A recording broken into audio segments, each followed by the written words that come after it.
ওয়ালাইকুম। ওয়ালাইকুম আসসালাম। এই যে কমলাপুরে একটা মেয়ে একটা টোকাই ছেলেরে যে প্রপোজ করলো, সেই সম্বন্ধে আপনি কি বলতে চান? সেই সম্বন্ধে বলতে চাই যে মেয়েটা ওই ছেলেকে যে ভালোবাসছে, আমি পয়লায় ভিডিওটা আমি দেখছি, দেখা আমি তার খুব একটা ভালো উদ্যোগ জানাইছি। আমি নিজেও একটা ভিডিও করছি, যে ভিডিও করে জানাইছি যে টোকাইকে তো কেউ ভালোবাসে না, যে টোকাইকে যখন ভালোবাসে না তাহলে এই মেয়েটার মন মানসিকতা ভালো।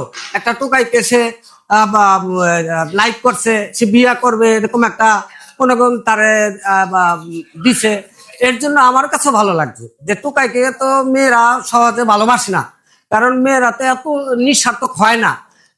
মেয়েরা আজকাল চায় যে আমি একটা ভালো ছেলে চাই, ভালো একটা ছেলের কাছে যাই, ভবিষ্যৎ করি। সেইখানে এই মেয়েটা এই টুকাইকে ভালোবাসছে, তখন আমিও যে ভিডিও দেখে আমার কাছে ভালো লাগছিল। পরে আমি